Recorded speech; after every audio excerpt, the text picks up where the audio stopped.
पूतना वध और उसकी सच्चाई। मैं कृष्ण। लोग कहते हैं कि मैंने गोकुल में एक राक्षसी का वध किया जिसका नाम पूतना था, जो मुझे मारने आई थी, लेकिन मैंने उसे मार डाला। ये कहानी मेरे बचपन की सबसे प्रसिद्ध मिथकों में से एक है।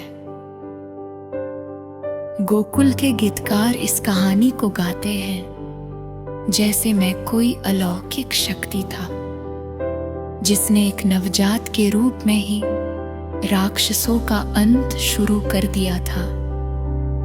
लेकिन मैं बताना चाहता हूं, ये कोई चमत्कार नहीं था। उन दिनों मैं लगभग 3 माह का एक छोटा सा बच्चा था जो यशोदा माँ की गोद में दूध पीता था।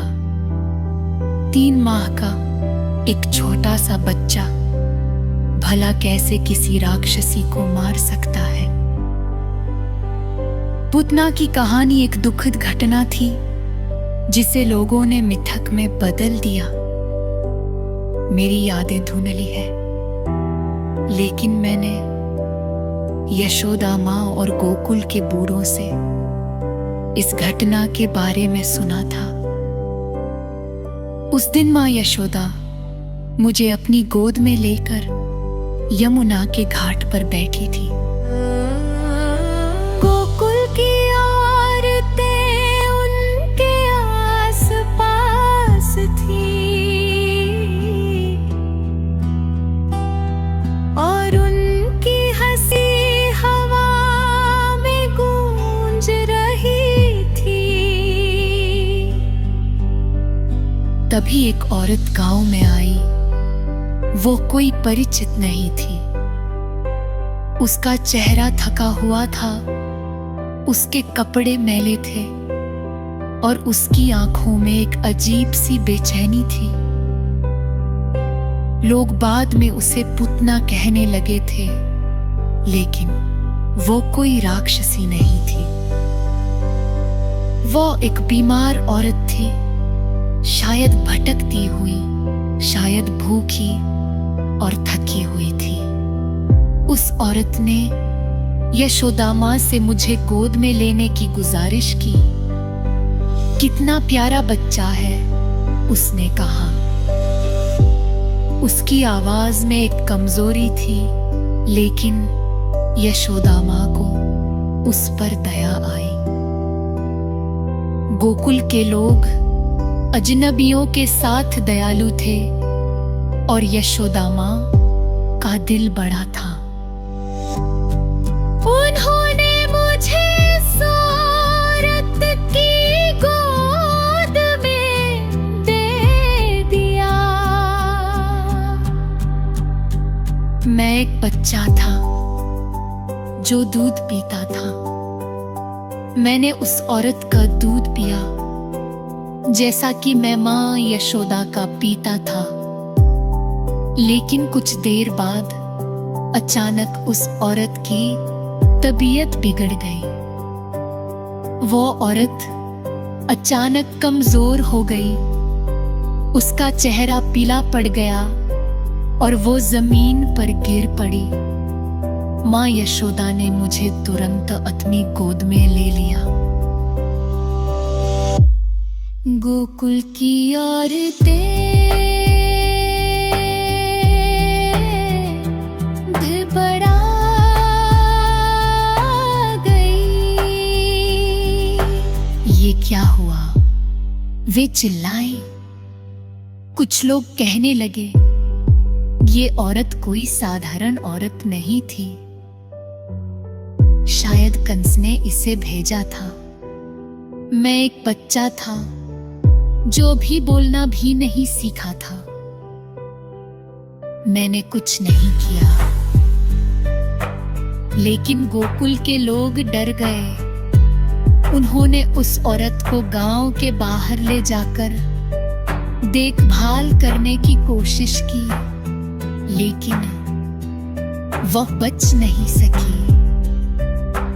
बाद में मुझे पता चला, जो पहले से बीमार थी शायद किसी ऐसी बीमारी से जो उस समय आम थी। शायद उसका दूध मुझे नुकसान पहुंचा सकता था, लेकिन मैं ठीक था।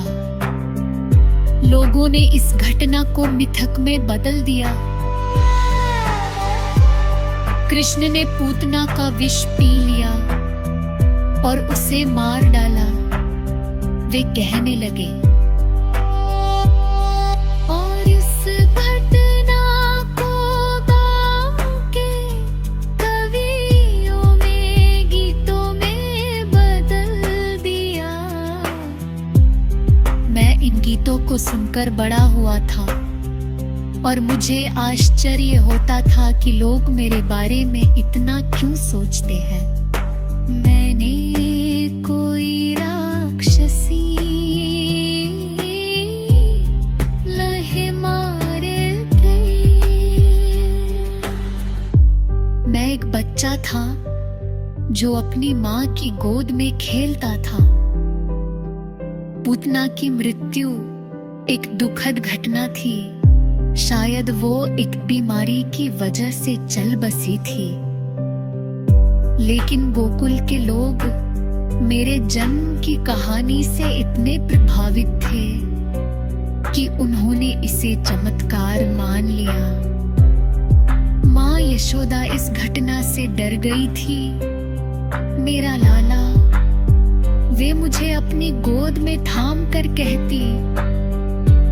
उनकी आंखों में चिंता थी, लेकिन उनका प्रेम मुझे सुरक्षित रखता था। गोकुल के लोग मेरी सलामती के लिए प्रार्थना करने लगे थे। ये बच्चा खास है, वे कहते। मैं नहीं चाहता था कि लोग मुझे खास माने, लेकिन पूतना की कहानी ने मेरे बचपन को मिथकों की चादर में लपेट दिया। मैंने बाद में सुना कि कुछ लोग कहते थे कि पूतना को कंस ने भेजा था। ये सच नहीं था। कंस को तब शायद मेरे गोकुल में होने की खबर भी नहीं थी। वह औरत एक भटकती हुई बीमार औरत थी जिसे गोकुल के लोगों ने गलत समझा। मैंने कोई विष नहीं दिया, मैंने कोई चमत्कार नहीं किया था। मैं एक बच्चा था जिसे यशोदा माँ ने बचाया था। लेकिन गोकुल के लोगों ने इस घटना को मेरे जन्म की कहानी से जोड़ दिया और ये मिथक बन गया।